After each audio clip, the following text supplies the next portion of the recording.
Welcome to the Seahawkers podcast with your hosts, Adam Emmert. I'm so sick of the travel narrative. You sit in a chair in the sky for half a day. The miracle of flight. It's not exactly difficult. And Brandon Schultz. He's at that Skip Bayless level of media attention, so it's not like us talking about him gives him any more of a platform than he already has. Go Hawks! On a quest to own the West, yippee-ki-yay, we make the ground shake. On game day, 12 man, yeah, he's feeling it, he's vital. Welcome to the Seahawkers podcast. I'm Brandon Schultz of the Military Seahawkers, and joining me all the way from Missoula, Montana, Adam Emmert. Back home in Missoula, I'm feeling good about that. I've had enough of being away from home and enough of Santa. I'm glad the holiday season's over. And I'm glad that the Seahawks played like this while I was on the road and didn't have a lot of time to pay attention to their performance. I'm glad they did that on this trip. Thanks. I kind of miss being, in the same room, though. That was kind of a throwback to our earlier shows.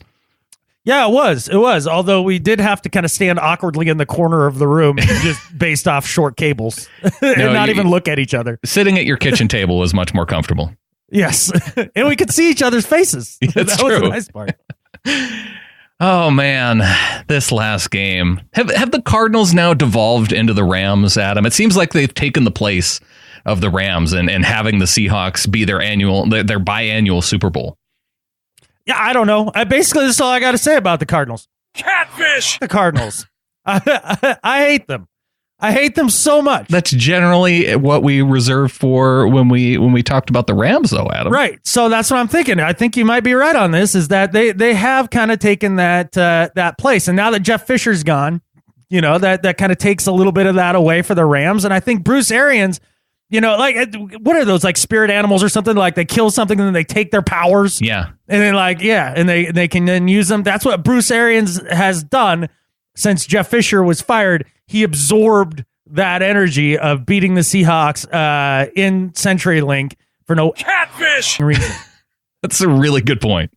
Watching this game, I mean, didn't you like this whole game just be like, we shouldn't be losing this like this? This is for no catfish reason. We're going to get into it, but I spent nearly the entire first half just shaking my head at the television. And it was disappointing. But we have some injury news to talk about. Seeing Tyler Lockett go down, that was probably the hardest part, and maybe what took us so long to record. Just getting over it. Having Earl go down to a broken leg, having Lockett go down, it's hard to watch these guys get hurt like this. It makes it so much less fun to talk about to talk football.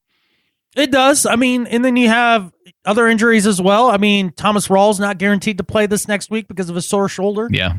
I mean, that's concerning. And Cam Chancellor going out for a while during the game with an injury, and Taba Rubin hurting his wrist at some point and being out during the game. Yeah, right. Early on in the game, he hurt his wrist, it looked like. All the injuries, just a crazy factor in this game, a crazy factor in this season. And yeah, let's talk. We'll get into that more as the podcast goes on, because this has been an unusual year injury-wise. And I mean, especially towards the end of the season, man. I mean, guys dropping like flies, and it's not just for the Seahawks; it's around the entire league. Yeah, especially seeing some major quarterbacks go down this week too. And it's not fun going into the playoffs when you have guys like Matt McGloin at quarterback and Matt Moore and Tom Savage. I mean, those aren't the guys that you expect to hear as the names of quarterbacks going into the NFL playoffs. But we can talk more about that. We'll talk about the kicking game for the Seahawks, what might be going on there. And, of course, we're going to have to talk offensive line. There was one bright spot on the offensive line, though, and we'll get into that as well. All right, so there was a bright spot. Let's start with the shiny. What was the bright spot, Brandon? I'll get into it, but before we do that, we have someone taking the blame this week, and I thought I was going to have to do this because there was only one person who came in this week, and that was Jeannie. So, Jeannie, send us your email us at gohawks@seahawkerspodcast.com. We got patches that one of our listeners sent in to us. It was Young Choi sent in some patches, and so I'm gonna send Jeannie a little something for taking the blame this week. Give away some stinking patches. It's some stinking patches. Yeah. Jeannie says, "Hi, Brandon and Adam. Just had to email you guys today to let you know that I think it's my fault that we lost to the Cardinals. Actually, it's also kind of my brother's fault. On Christmas Eve, a package arrived in the mail for my husband and I. It was 2 Salute to Service Seahawks shirts. He's in the Air Force and his wife had given him one for Christmas, so he thought we'd like them. Oh, wait, did I mention he's a Steelers fan and that his shirt was the Steelers version? Yep, even though he was born and raised right here in the Northwest, somehow that happened. Anyway, I was super excited. I thought it was a good omen, these shirts arriving right before our game. So we put them on and I took a snap of me and put it up on Instagram and Twitter. And she... In her post, she said that the Seahawks were going to win. And she said, my saying it meant we were going to win was where I crossed the line, I think. Mm-hmm. Or maybe these shirts actually had bad Hakra, given they came from a Steelers fan. Mm-hmm. I have to give you some more backstory, explain why this theory may be right. The year we went on to win Super Bowl 48, I sent my brother the Seahawks gnome for Christmas. He already had the Steelers gnome, so this was my way of giving him catfish. So maybe this wasn't intentional, but I may have earned the bad Hakra, and it may have just took this long to manifest. He still has the gnome, which he calls Steve in honor of Largent. To make up for it, I'm wearing one of my tried and true Hawks shirts every day this week, not just on Friday. Hopefully, I'm not screwing things up again. I'm not sure what's right anymore. Anyway, I think this team's competitive nature and playoff experience will turn things around as we go forward. Have a happy new year and go Hawks from Jeannie. Go Hawks. And Jeannie went through a lot of different possibilities. I like how introspective she was as to how it was that she brought this upon the team and like had a few theories. But the thing is she did find the one. She found the one. There's a lot of things that didn't affect this, and the gnome is not bad Hakra, and I'll tell you why. That's just good smack talk between siblings, and that not only that, but brother calls him Steve in honor of a Hall of Famer. That little gnome has good Hakra. That's fine. I don't think the gnome is the problem. And as far as the Salute to Service hoodies or shirts, I saw the picture. They're sharp. They look really nice. I think that was a nice thing. That the person she still calls her brother, I don't know why she still calls him brother, even though he's a Steelers fan. I mean, if he became a Steelers fan, you just disown him. But whatever. The shirt was nice. I think it was a nice gesture. I don't think it was a Trojan shirt or anything like that. Like I think it has good Hakra too. Where I think it came off the rails for Jeannie in the team is that she declared victory, and we weren't even up by 1 point, let alone more than 16. We know it's more than 16 points. We know that's the threshold. And she definitely did it before that, and that's where it came apart. That's where it was. This is the hard time. And there is a time element, though, to saying we're going to win. Because part of it's just, midweek confidence saying, oh, we're going to beat the Cardinals. That's sure. One thing. But you can't say it once the game starts, then there's no declaration of victory until you get to a certain point margin. Right. I mean, you don't even like going that far. But I think it's, once you're 18 points ahead, it's safe. Okay, so we decided it was somewhere in like that 16, 17 point range, right? And it has to be with like less than half of the fourth to go, right? 18 points with about 7.5 minutes to go, right? Then you can get cocky, but before then, you're just damaging the Hakra if you declare victory before then. Now, it's one thing to say, I think we're going to beat the Cardinals, or blah blah blah, or we have a good chance, or we need this win, or whatever it is, right? But you can't post like declaratively on your Facebook page or Instagram or whatever, we're beating X and X team. Can't do it. It's bad. Like it's declaring it before, 7.5 with more than a 17 point lead.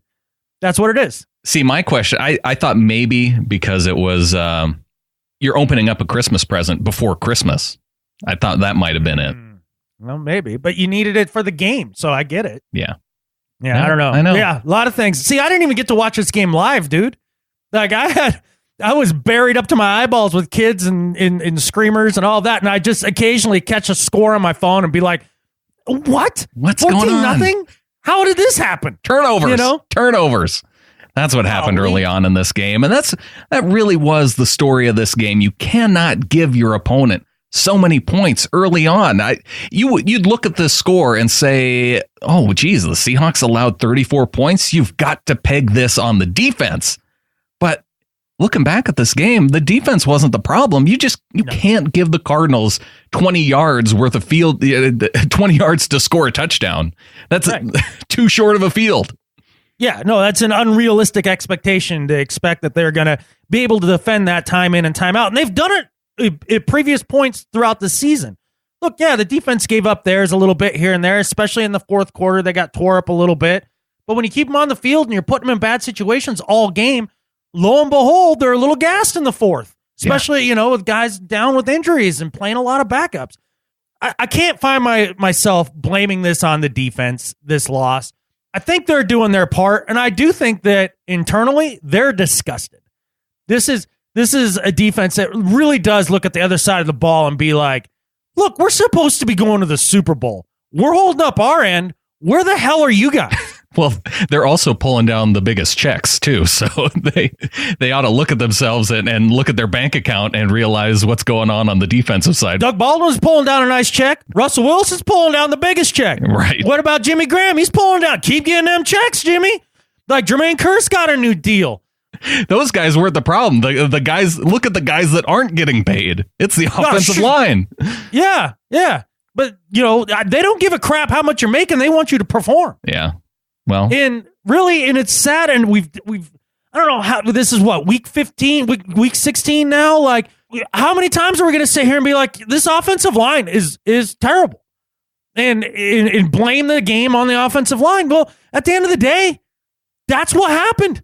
They allowed us to get in such a deep hole early and made it so difficult on the offense early. But by the time they got their poop in a group in the second half and started scoring, it was too late.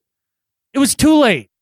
And this offensive line is the doom of this team. This has failed. This is the albatross that could bring this team down this year. It is a regression even from last year. This is a problem. This offensive line is a gigantic problem. The gamble failed, and heads are going to need to roll this offseason. I don't disagree. But in the meantime, this is the team that we have. This is the team that we're rooting for through the playoffs. Mm-hmm. And here's an email from Mike in Portland. He has some comments on the offensive line at Mike Mescal on Twitter. Says, what the catfish was the O-line doing?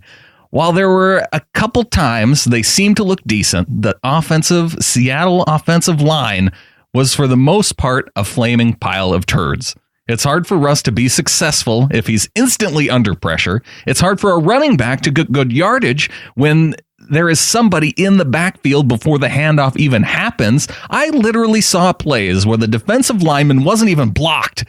I wish I could get paid to not do my job. I mean, seriously, I can be pretty good at getting out of people's way. This is 2 days later, and I'm still fired up about this. There isn't a chance for the Hawks to do well in the playoffs if the line plays this way again. I'd like to give my own personal do better to the offensive line. P.S. I know Schneider is a mastermind in the draft, but I'd really like to see him give at least half a crap about the offensive line during the next draft. This needs to change. I think Mike nailed it. Well, he's definitely on it. The idea, though, is that Schneider did give a half a crap about the line in the last two drafts. Spent the first pick this last draft. First pick. Britt's been a high pick. Glowinski is a mid-round pick. I mean, your problems are at the tackles where you have George Fant, who's an undrafted guy, and Gary Gilliam, who is also an undrafted guy, and both of them former college tight ends. But, this is where the one bright spot comes in this week, Adam. Gary Gilliam, and Pro Football Focus noticed this, played arguably his best game of his career, no pressure, for the first time in his 3 seasons. The very first time. So congrats to Gary Gilliam. Great. That's great. I'm really excited. Just saying, we gotta pick these guys up when it happens. Pro Football Focus may have noticed, but I couldn't see it because Russell Wilson was getting killed back there. Still somehow throws for 350 yards and 4 touchdowns. Yeah. That happened. That your quarterback did that behind that sieve. I can't watch this team like this, man. I know. It really is. I mean, in watching players like the dude that ended up down in New Orleans, Jari Evans. Watch Jari Evans do well. And watch Eric Winston do well. And watch all these guys that we could have had for nothing. Mm-hmm. For nothing. The veteran catfish minimum. We can fit that under the catfish cap. And yet, this is what we're doing. We're losing games like this at home to the Cardinals, costing us a first-round bye in home games in the playoffs. What they're doing is that literally right there, that was a playoff loss because you get a free game with a bye. That's a free win. Yeah. And we just gave it away. We just gave it away because we can't give two craps about the offensive line. We put way too much faith in Russell Wilson's ability to avoid and make it all work. And he 350 yards and 4 touchdowns. He did it. But it's hard, Brandon. This has gotten officially hard. And I think it's officially ripping this team in two. Ripping the team in two, ripping the fans and putting fans, up against each other and there was booing at the game this time. And I don't. Did you have problems with the boos? I have some comments on the boos. I don't. I have a very strong opinion about the boos, but go ahead. Well, there's two different ways that you can take the boos. You can be supportive of your team, but not be supportive of what they're doing on the field at that particular time. There's no way to distinguish the one against the other, right? Because everybody is there to support the team, but there has to be a way to communicate that you're really not happy with the way things are going right now, to get that message across to the players on the field or the coaches on the sidelines. And so I don't know if there's a way that we can go, like the thumbs down version of the, you have your, you don't, instead of flipping people off, instead of flipping people off, you give them the thumbs down. So is there a version for that for fans to give to players and coaches? Yeah, it's called a boo. That's exactly what it is. They're not yelling obscenities at them. They're not sitting there, giving them the finger. They're saying, this is unacceptable, soldier, by your standards, not mine, by your standards. And yeah, you can be supportive of the team and let them know you're not happy. Because think about it, Brandon. There's been times you've looked at your lovely wife, who you love more than anything. I know you do.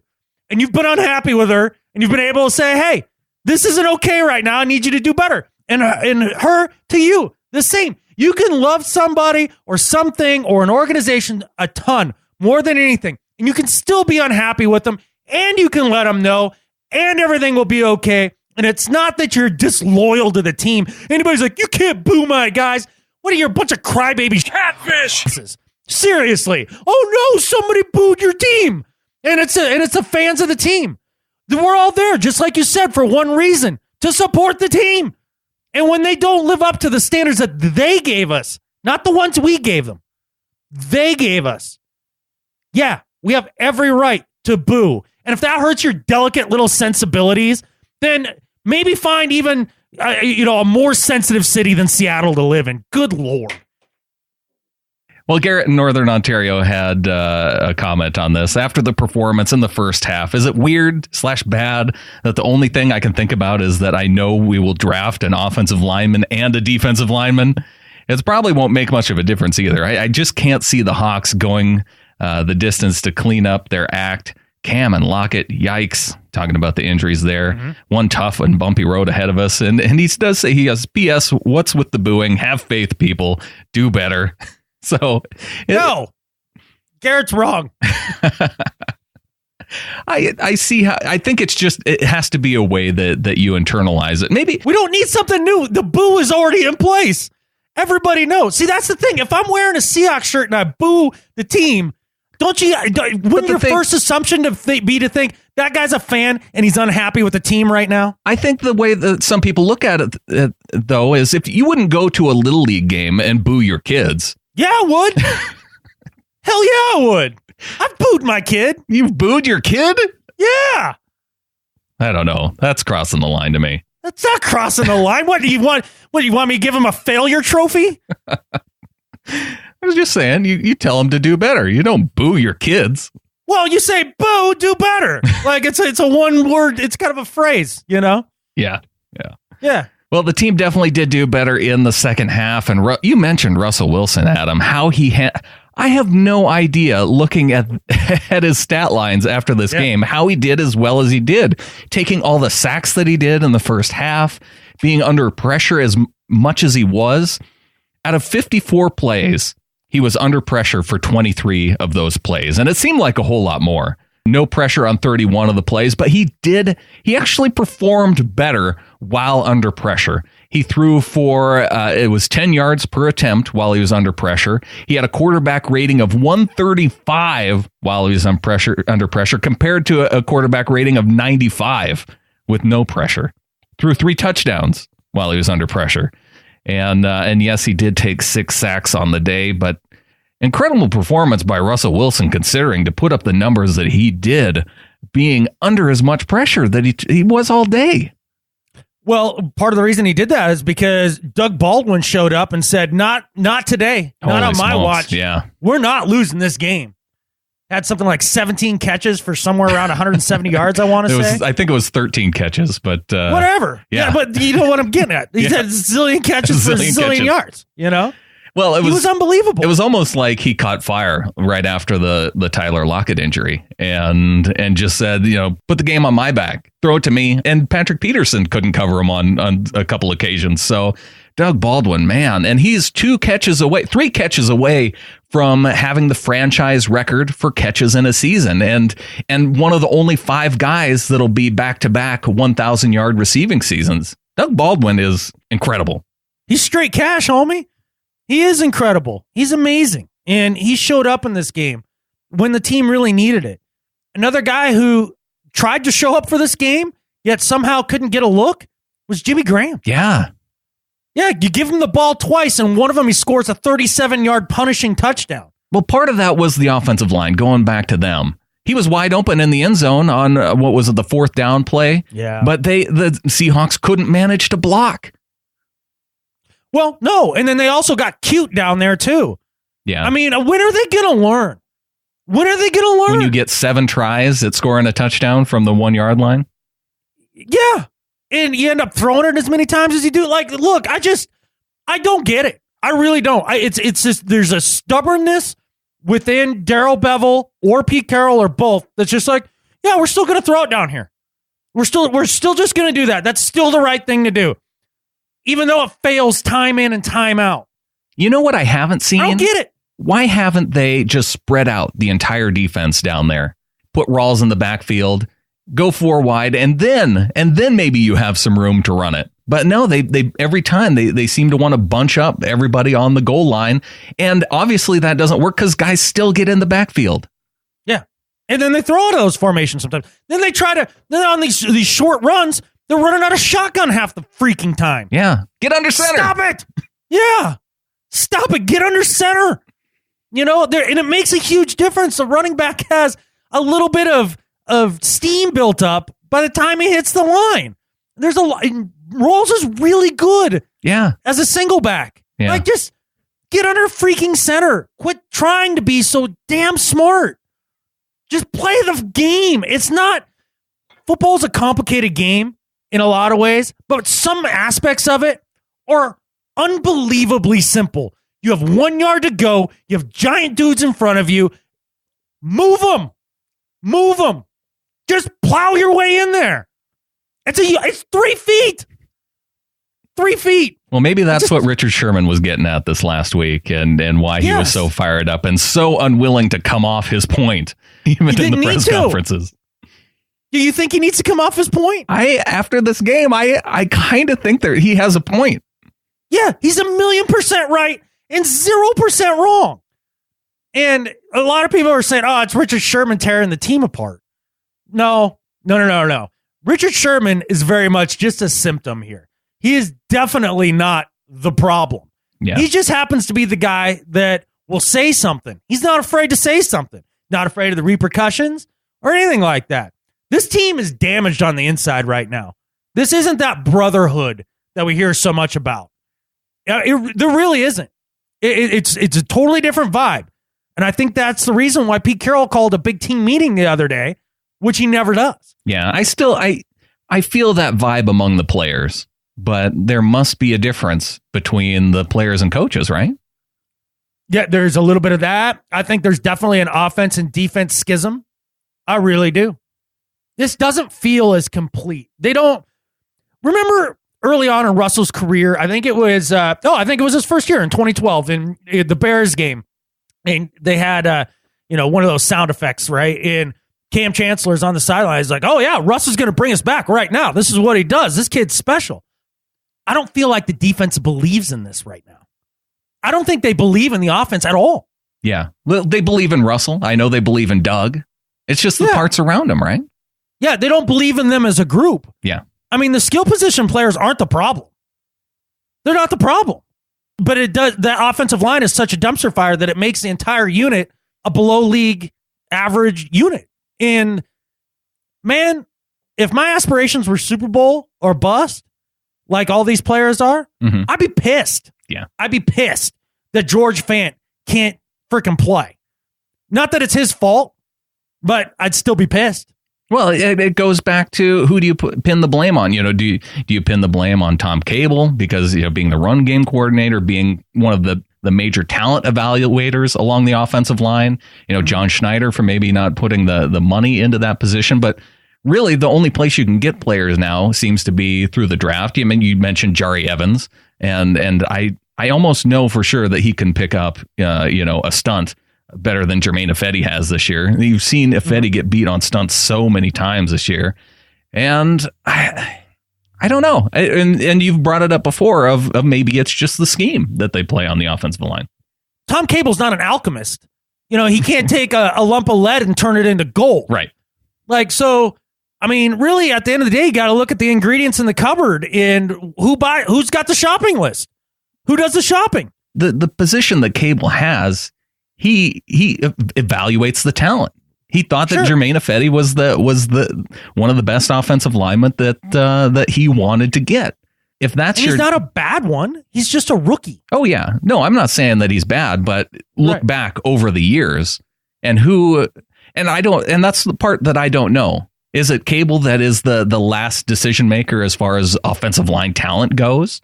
If he had all of his picks and they went out and got him early rather than waiting till late, would it be a different offensive line? That's the part that you really don't know. But there's definitely a disconnect between evaluation of talent on the offensive line and what they've been able to get. Well, let's look at it just quite simply. How many top tier draft picks have they spent on an offensive line during this era?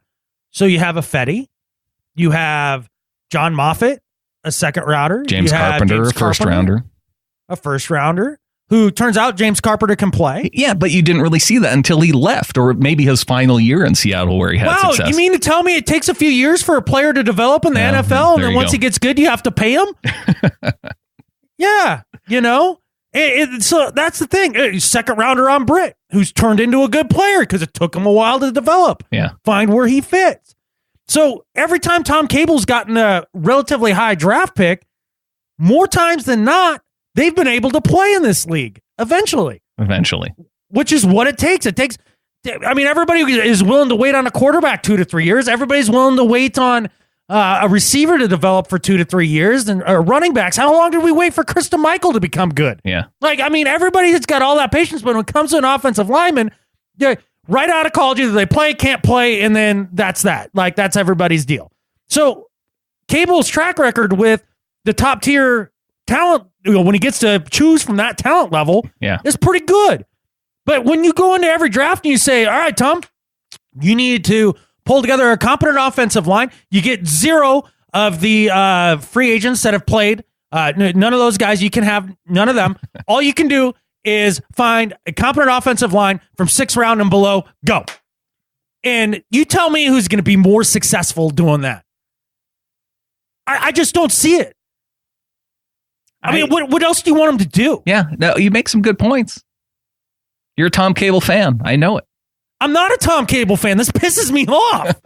But when I have to legitimately sit down and try to figure out where it is this is coming from, at the end of the day, it's how John Schneider is spending resources. Yeah. It is.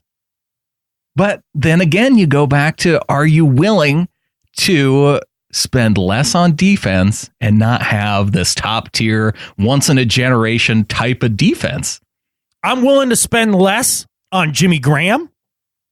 Because you can't use him. Yeah. He's worthless to you now. Right. Just having him in there to block. He has improved as a blocker.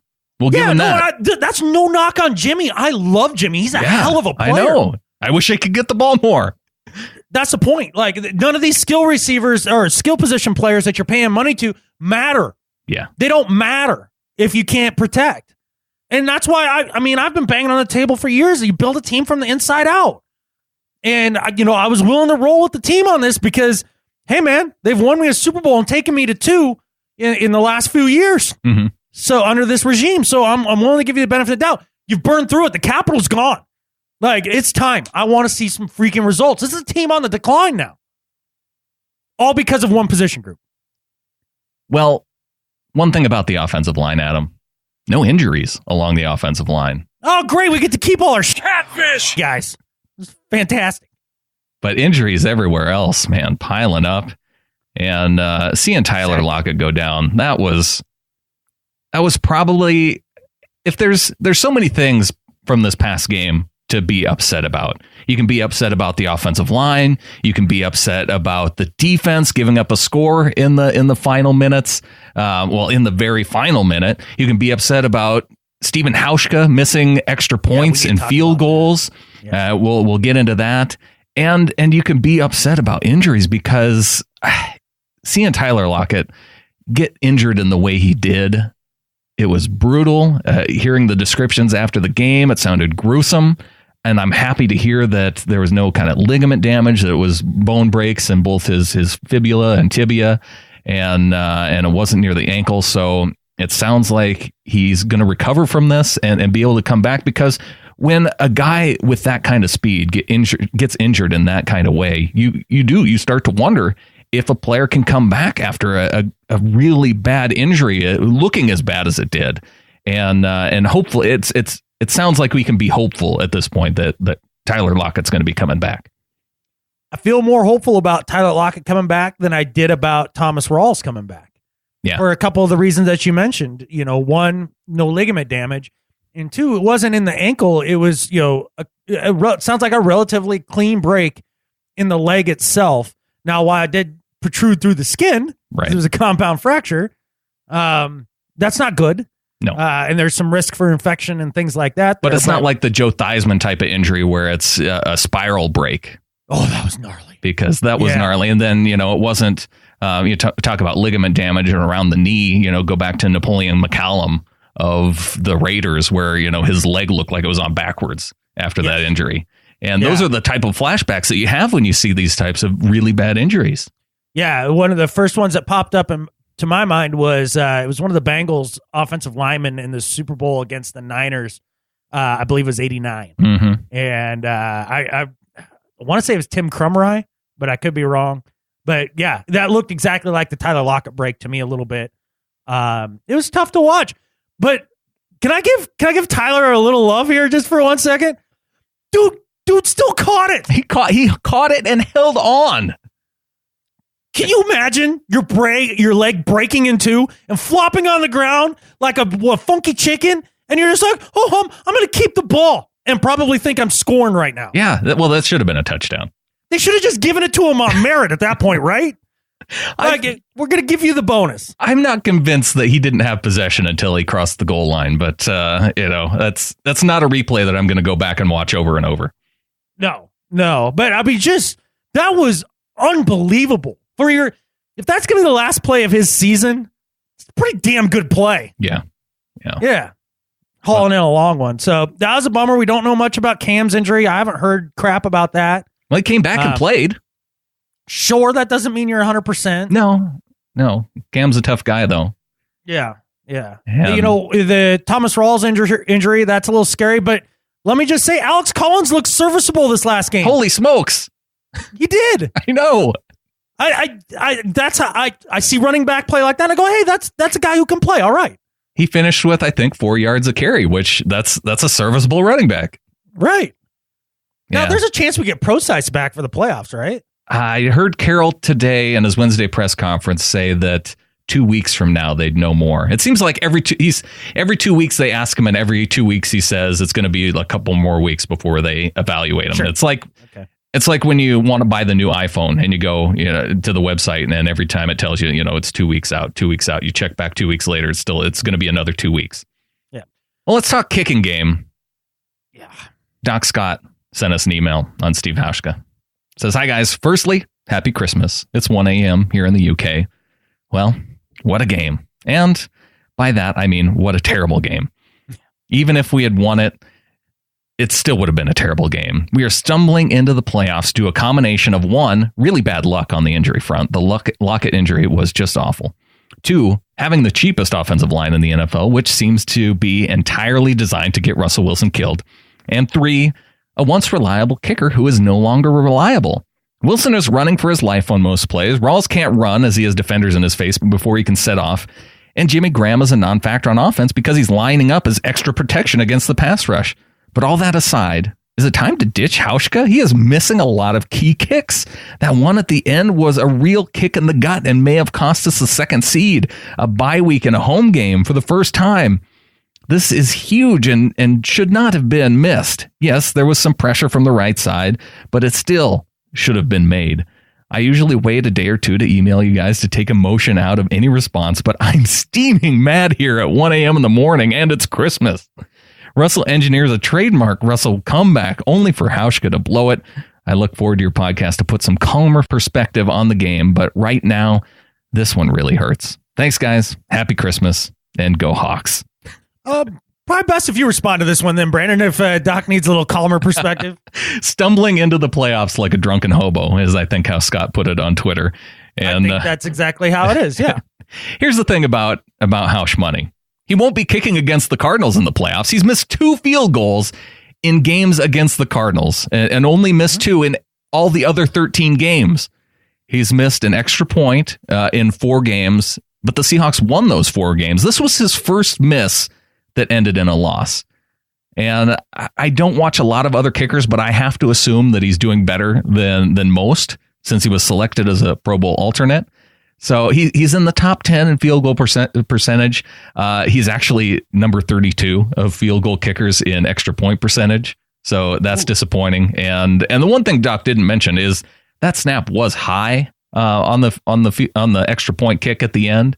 And I wonder if we were to go back and look at every one of those missed extra points, how many of those would be due to the snap. Clint Gresham needs to be back on this team. We've talked about it all year, Adam.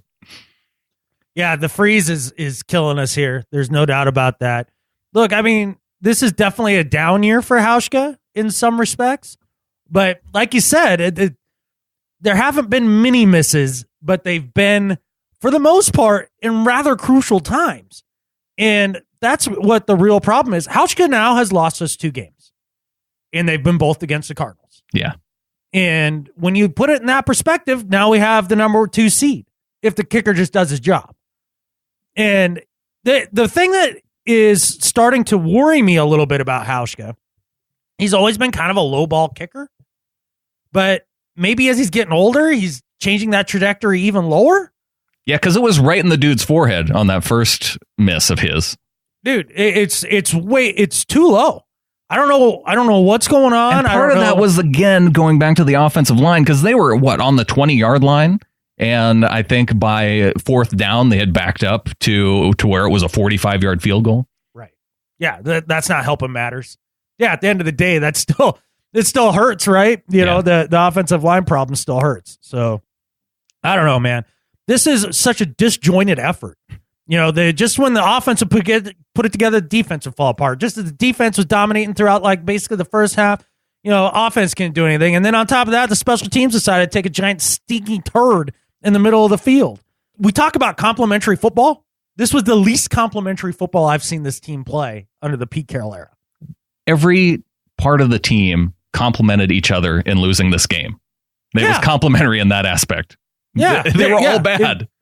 Every single aspect of the team, offense, defense, special team, they all played a part in the loss. There was a blocked punt that again gave the Cardinals a short field. There's been way too many blocked punts this year, and way too many field goals where guys have gotten pressure from the inside. Oh, big time! I'm over. I mean, there a lot of things to point out there, man. This was the bizarro complimentary football game, man. It really was. Well, let's go back to email to make us even more upset. Here's Michael in San Diego. I think maybe we need to cue the 70s music in here because Michael probably had. He's one of the only listeners who have their own music because, Michael had breakfast shortly before writing this email. Yeah. He's a breakfast connoisseur. It's halftime as I write this, and I'm sure I'm as frustrated as the rest of the 12. 8 straight goal-to-go plays and no yards gained, and a whole 3 red zone points. Holy catfish. A bigger concern to me, though, is that I think I've finally accepted what I think I've been denying for a better part of this season, and certainly the past few weeks. Here's my realization. This is not a great offensive team. I want it to be. I want it to be the same team that went to 2 straight Super Bowls. But it just isn't.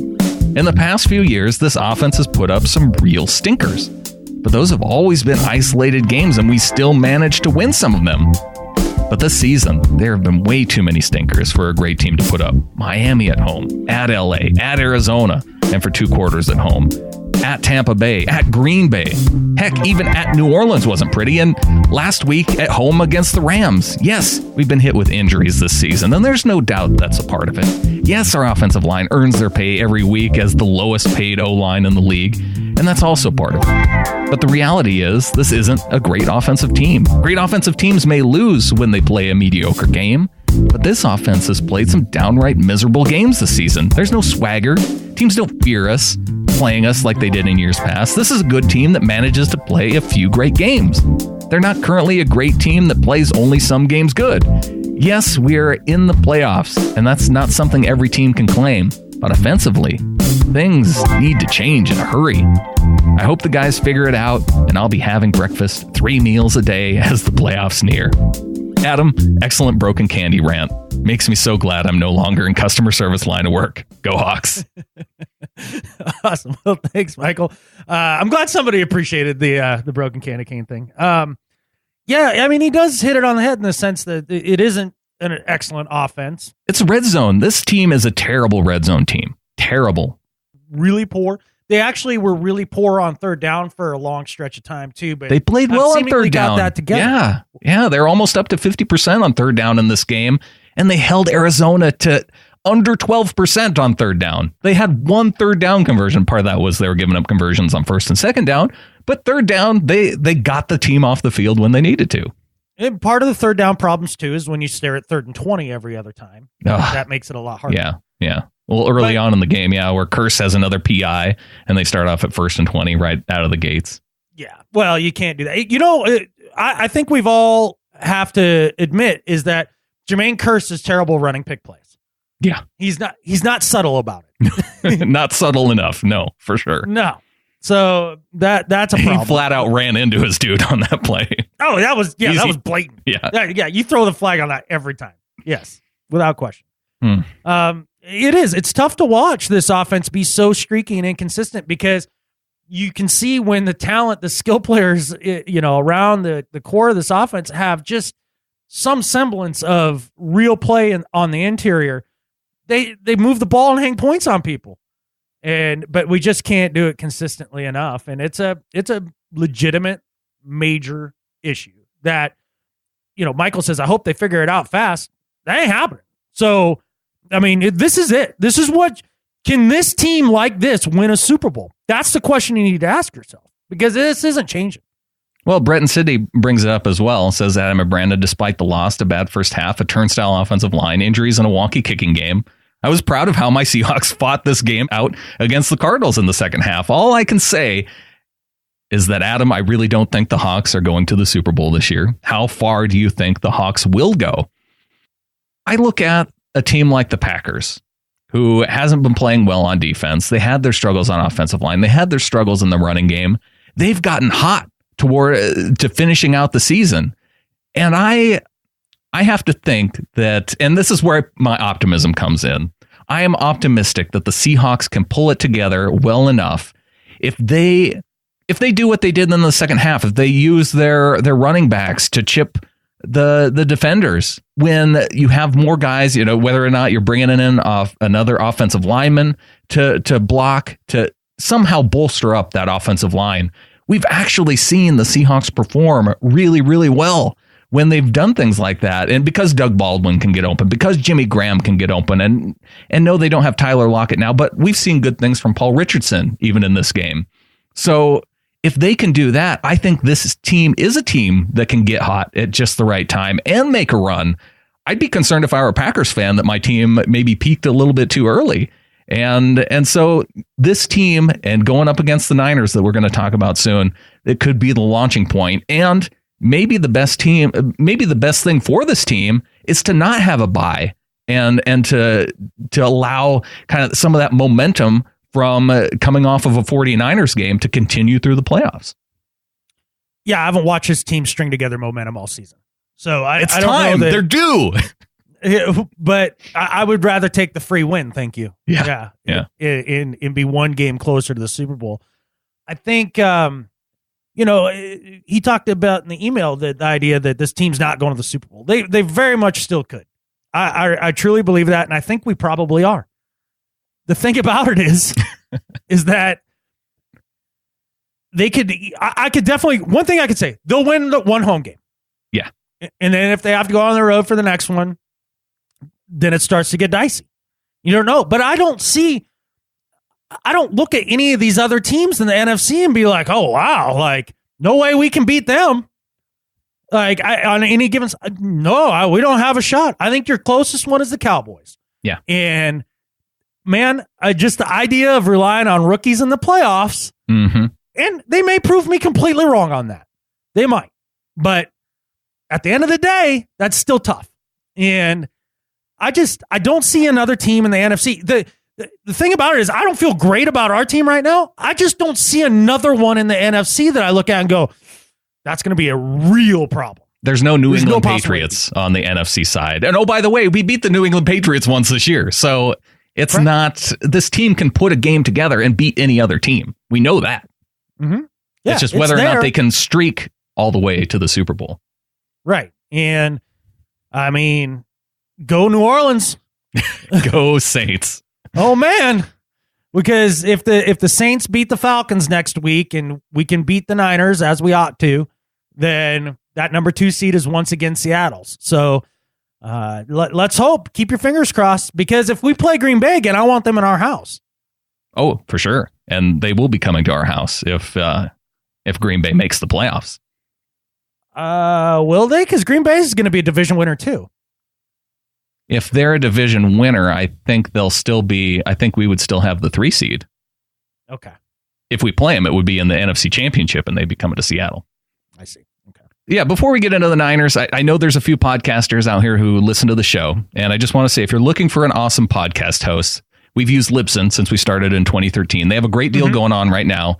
You can join Libsyn, import your entire back catalog of shows up to 10 gigabytes. As long as Adam and I have been doing this, I don't think we have 10 gigs worth of shows. So you can visit Libsyn.com, use promo code SHP. Let us know when you sign up. Go Hawks at SeahawkersPodcast.com. We'll give you the instructions on how to import your old shows. Again, promo code SHP. Start your new year off right by switching to an outstanding podcast host. If you do a podcast and you're not hosted on Libsyn, you're just flat doing it wrong. I swear, man. These guys have been amazing. And whether, just the fact that we've literally barely ever had a problem. Yeah. Or the fact that their stats, so you can look and drill down and know exactly who's listening to your show as much as you can as far as the podcast realm is concerned. And know that all the BS is filtered out. There's not a bunch of extra numbers thrown in that make your show look bigger than it is, because they actually can tell what a legitimate download looks like. And when we do have a problem or a question, you get Rob, who's like the dude who invented the service. And so, like, you get the best that there is, man. I highly recommend it.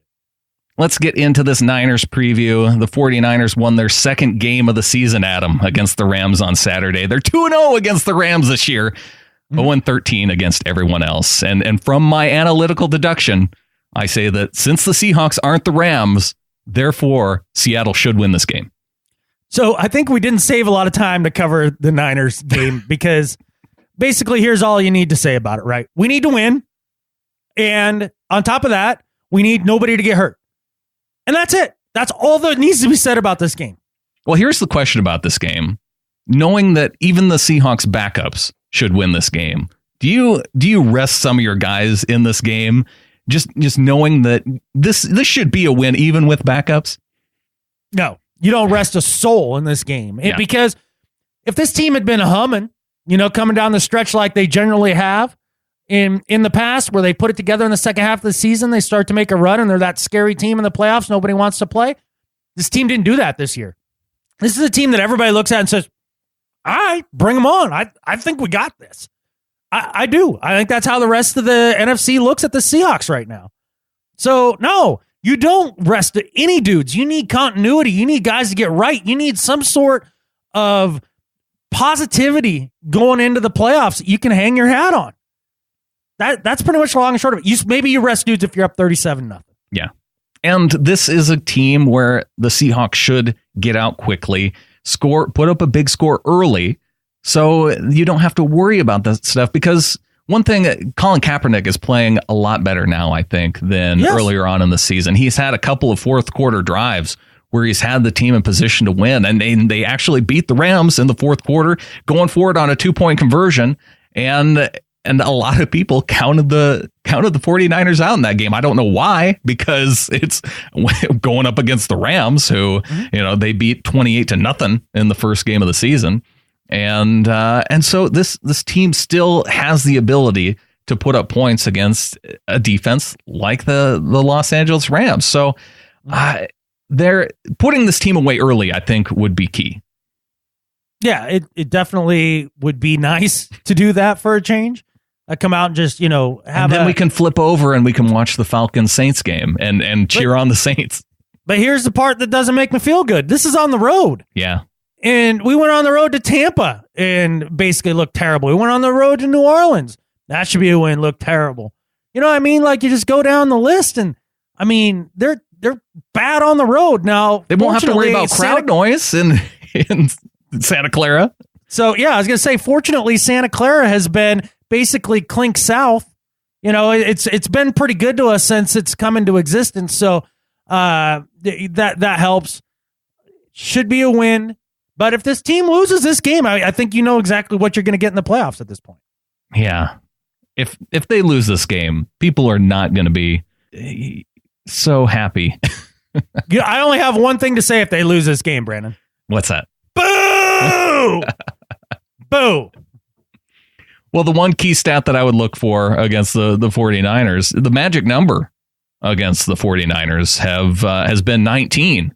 If you can score 19 points against the Niners and hold them to 18 or less, the Seahawks get a win. Every time that Carroll's team has held the 49ers below 18 points, the Seahawks have won, and they're on a streak of 6 straight wins against the Niners, as it should be. The last time that the Niners got a win over Seattle was a 19-17 win back at the old Candlestick Park down in San Francisco. So that was back in December 2013. All right, so 19 it is, man. That we all know what to root for, and so the magic. So when you can cheer and declare victory and all that is 19. If the Seahawks 17. get 19 points, then yes, then we're okay. Okay, so now that everybody knows the rule, we're good. At least historically. I don't know. I hope none of y'all really wanted to hear us talk about the Niners much, because I really don't have much interest in doing it. I'm not going to lie. I think you're about spot on this one, Adam. But you know what people should do? People should go to this game. If you're in the San Francisco area, what a better way to spend New Year's Day. And tickets for the upper bowl are under $50 a seat. You can get tickets in the lower bowl for $100 a seat. This is a game you need to go to. Oh, for sure. Why not? Should be nice and, be nice and warm. I mean, you'll have to sit down the entire time, which is kind of annoying, but yeah. It's still, all right. It's still a football game. You know what I can still do sitting down, Brandon? It sounds a lot like this. Hawks. Yeah, I can still do that sitting down. And we need to hear that coming through the TV. Exactly. That's important to me. It is. It's very important. So, so get out there and support your Hawks down there in wine and cheese country. Yeah, and if you're going to go to the game, you can go to seahawkerspodcast.com/tickets. And that'll take you to Ticket Network. And you can use promo code TNM10, Tango, November, Mike, number 10. And you can get $10 off your ticket purchase. You sound a lot cooler when you start talking all military. I felt like you were calling in like a cruise missile strike. I know. I just wish there was a 9 in the promo code so I could say Niner. Yeah. Yeah. And it would be appropriate because we're playing the Niners. Exactly. That all comes around that way. Well, Brandon, let's say we bring this thing around. Let's get to the back half of the show here and with some Better at Life, some do betters. And do we have more emails and all that stuff too? We do. All right. Well, let's address all that in the second half of the show.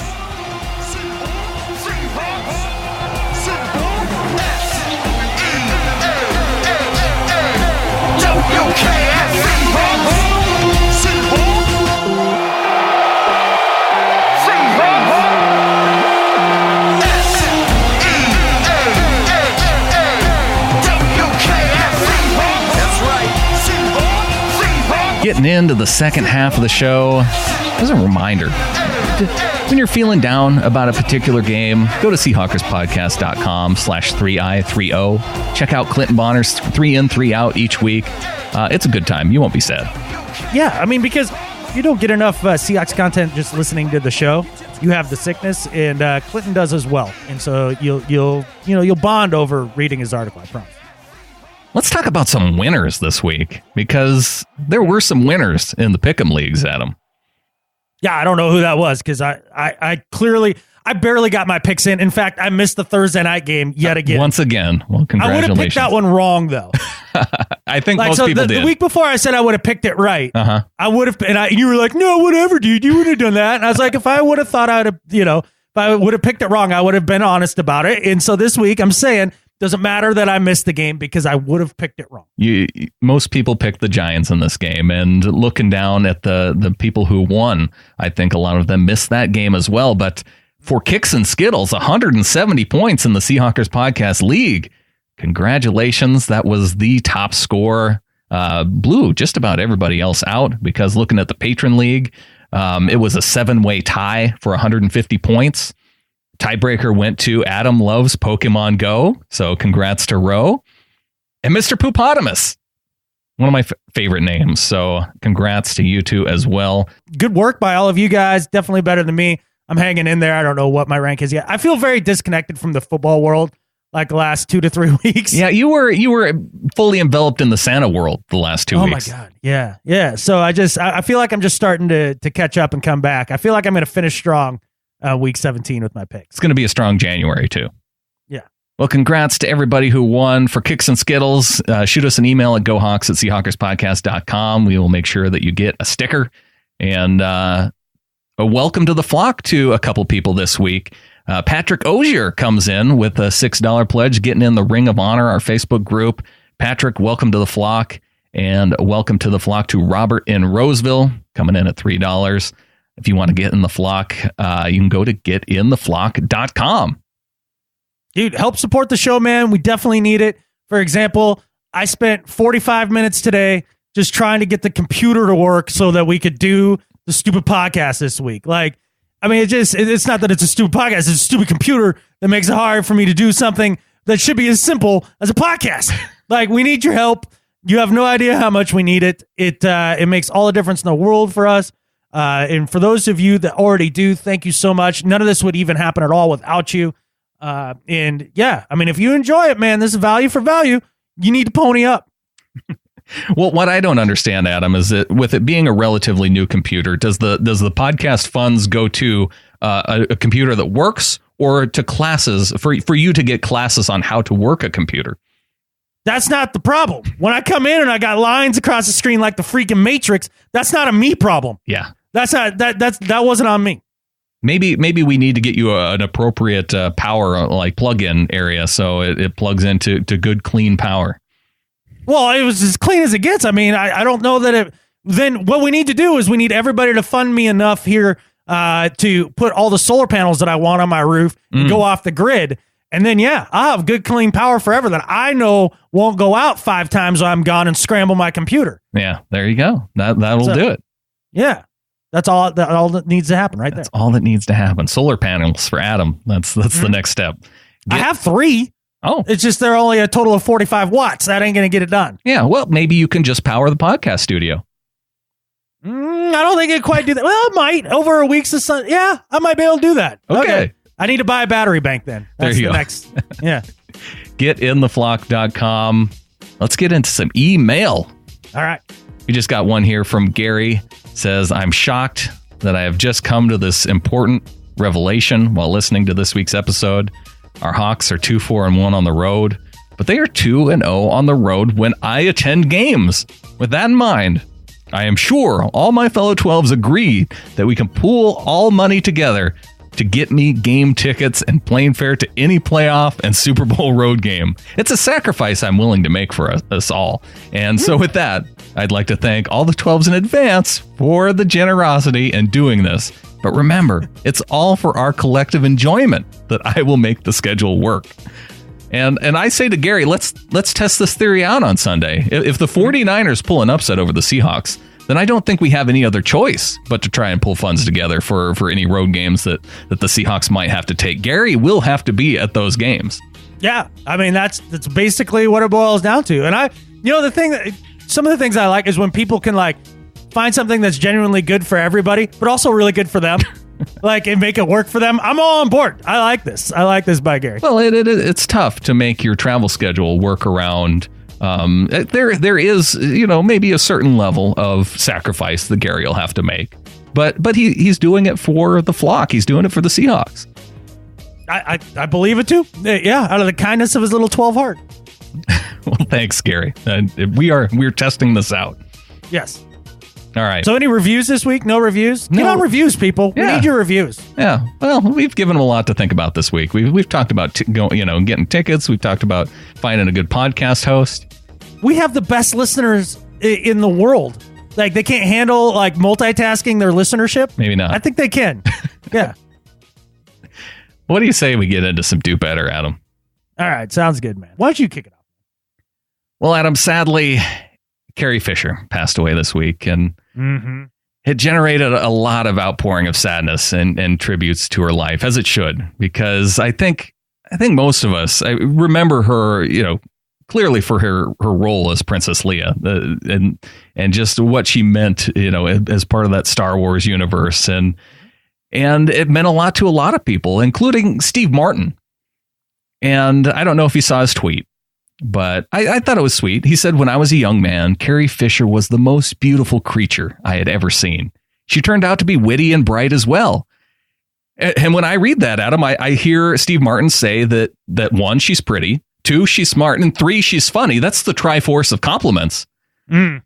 But people took issue with this tweet so much that he ended up deleting the tweet. Wow. I have no words. Like, sorry to say something that's absolutely nice. Yeah. You can't be saying that she's beautiful. Like that's all of a sudden is like a problem. Yeah. What a catfish. Oh, unless they had a problem with saying that she's, witty and bright. I don't know. Where does the negativity come in? Hard telling, not knowing, man. The outrage culture. Like, that's it. That's all I know. So for the outrage culture and anyone who took issue with Steve Martin's tweet, do better. Do better, man. It's Steve Martin. I know. How can you take anything that he says as being negative? Yeah. He's just a nice dude. He's a pretty good-natured human being. And he knows her. So how do you, who have never met Carrie Fisher, and have any kind of problem with what he would say? Yeah. I don't know. All right, my do better this week, Brandon, is for the Buffalo Bills. And it's not because they fired Rex Ryan, although that's... I don't know. That's there's a do better there, too. That might be as good as they can do in the coaching department. Right now? Yeah, it's been a hell of a lot better than Doug Marrone and who's going to go to Buffalo now and want to coach for that GM? Yeah, exactly. The guy that stabbed you right between the shoulder blades? Because let's remember that Doug Marrone wasn't fired. He left because he wanted to go, and he had an out in his contract when the new ownership took over, and they kept on that GM, and he decided to bail and take a position coach down in Jacksonville job. Yeah, that's how bad it was. That's how bad it was. Yeah, so GM Whaley has been sharpening the knife that he uses to stab people in the back yet again, because the Bills not only cut ties with the Ryan brothers, fine, one where there's a lot of arguments that can be made there. whether that was the right move or wrong move, whatever. Yeah. But they also, with their new coach, I don't know what the heck the guy's name was. He was the running back coach, and then he was suddenly the offensive coordinator. Now he's the head coach, has declared that E.J. Manuel will be the starter in Week 17 over Tyrod Taylor, who is clearly the better player. And also, it affects Tyrod as far as him showcasing his talents for the next year, because the Bills are kind of like, I don't know if we're in or out on Tyrod Taylor, even though he's missing half of his weapons for most of the year and really played good football. He's a heck of a quarterback. Yeah. He really is. And the whole reason they're not going to play Tyrod Taylor is because if he happened to get injured in that last game, they would owe him $30 million. Okay.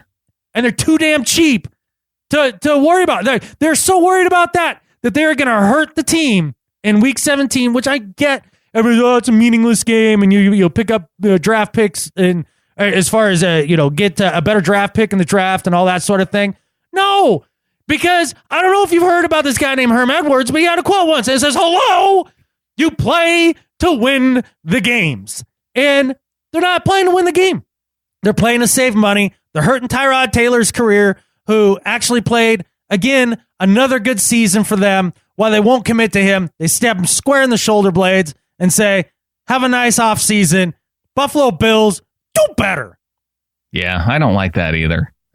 And maybe it's important to get a little bit of evaluation out of EJ Manuel. Yeah, if they wanted to put in Cardell Jones, just to see, I get it. There you go. I get that. I think it's the general manager saying that was one of my picks, and I'm still not ready to say that I failed on making that selection. Yeah. I do not like this Doug Whaley at all. Look, I mean, and this is the same type of Bill behavior since 97 when they lost me. They take a diminutive quarterback and put him on the bench for no freaking reason other than ownership. Yeah. They're still doing it. It's the curse of the Flutie, man. Curse of the Flutie. Yeah. Man. It's not good for that organization.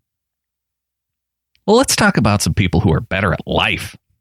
All right, man. I'm going to do mine first because it's going to be quick. My better at life this week is for Channing Frye, stretch 4 for the Cleveland Cavaliers. Basically, this is a guy that's bounced around the league for a long time.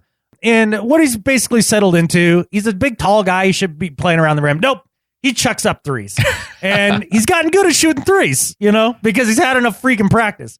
So apparently, Channing Frye decided that his wiki page wasn't up to snuff. And so the big joke among the team now is that they believe that Channing Frye redid his wiki page himself. Really? And there was a section in there where he talks about in the finals this last year, behind the now superior passing of LeBron James and Kyrie Irving, that he's become one of the most deadly three-point shooters in the game, being known as Fry Island, which I love. I love it because I think that's hilarious that he tried to give himself his own nickname. You can't do that. You can't give yourself your own nickname. That's not better. You should not be recognized as being better at life. He's taking matters into his own hands.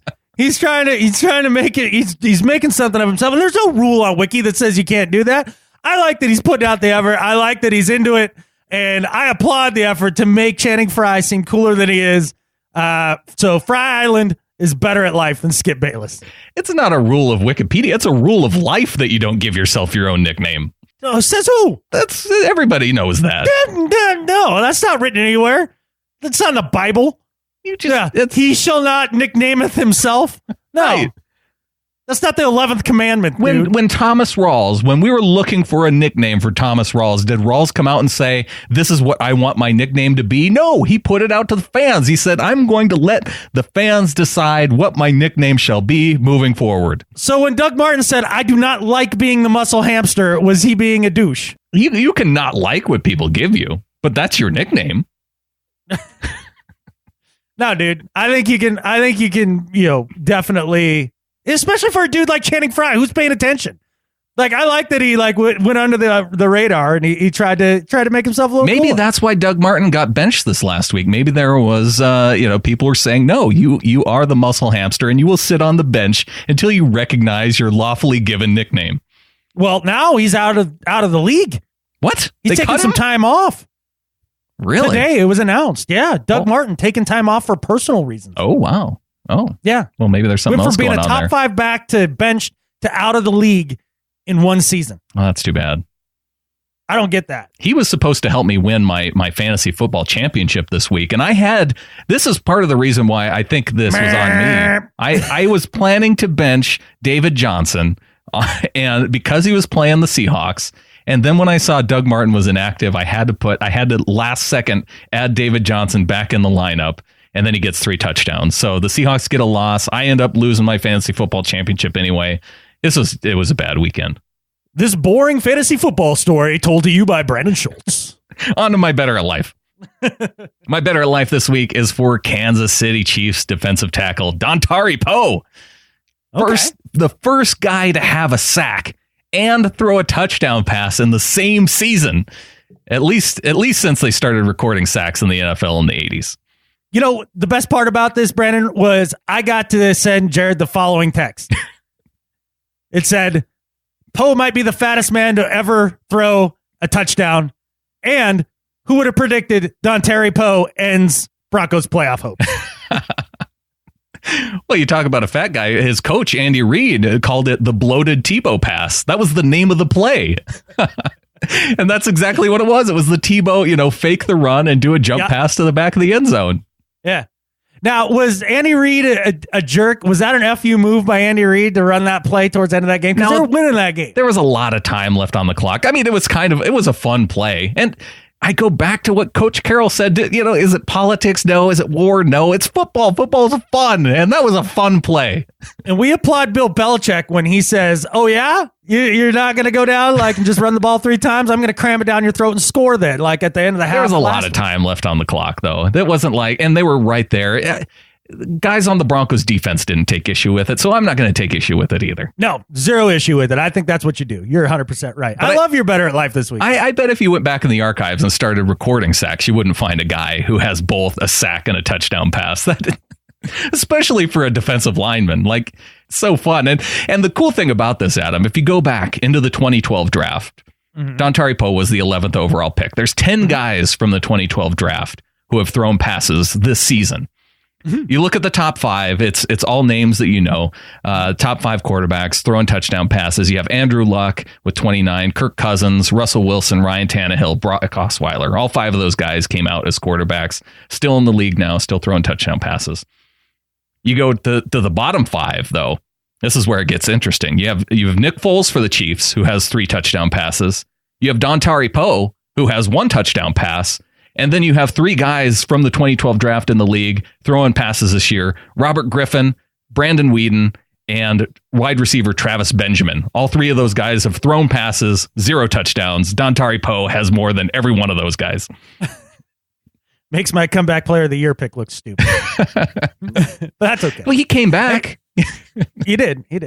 Look, I just love that they ended the donkey season that way. And that was great. So speaking of the donkeys, I have a feeling Mr. Russell Okung will be available this offseason. Yeah. Any interest, Brandon? I'd say there's still interest. I don't know if you've seen our left tackle situation, but we could use an upgrade there.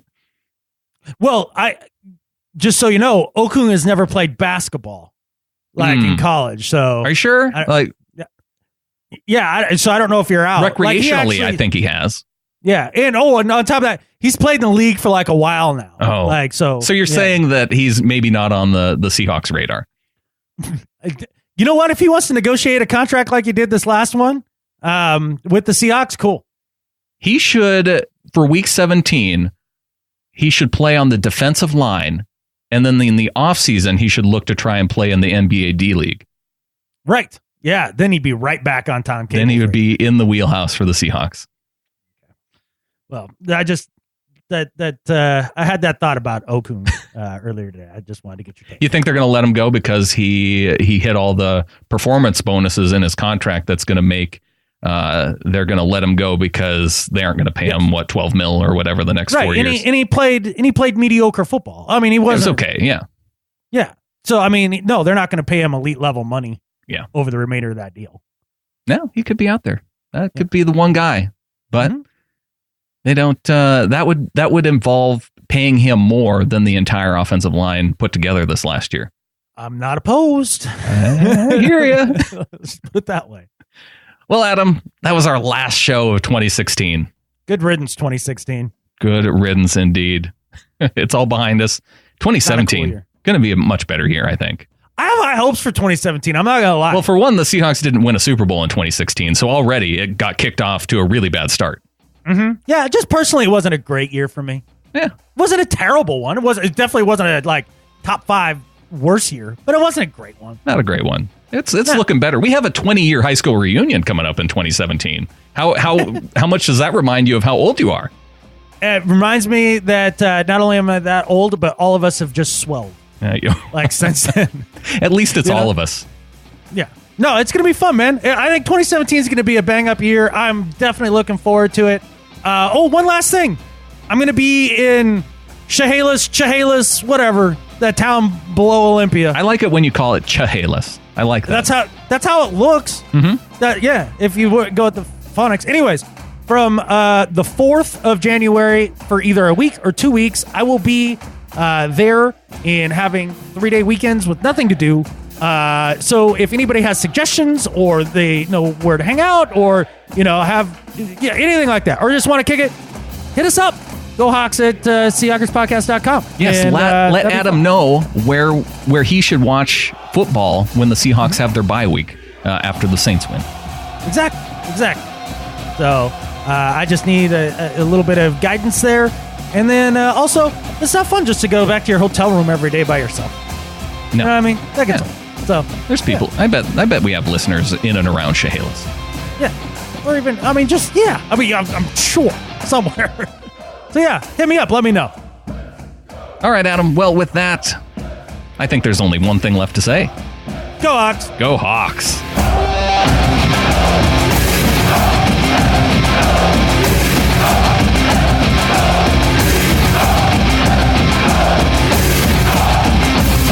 Thanks again for tuning in to this week's show. Remember, you can go to SeahawkersPodcast.com/support. And you can find all the things there that you can do to help support the show, whether it's buying a jersey, getting tickets to a game. I mentioned you can use the code TMN10 to get a $10 off discount to the 49ers game this weekend. All good things there. All good things. And if you're doing it anyway, hook a brother up. Come on. It'd be nice. Because Papa needs some solar panels, some brand new solar panels. We talked about this. We did. Go to SeahawkersPodcast.com/support, and thank you for helping to support the show.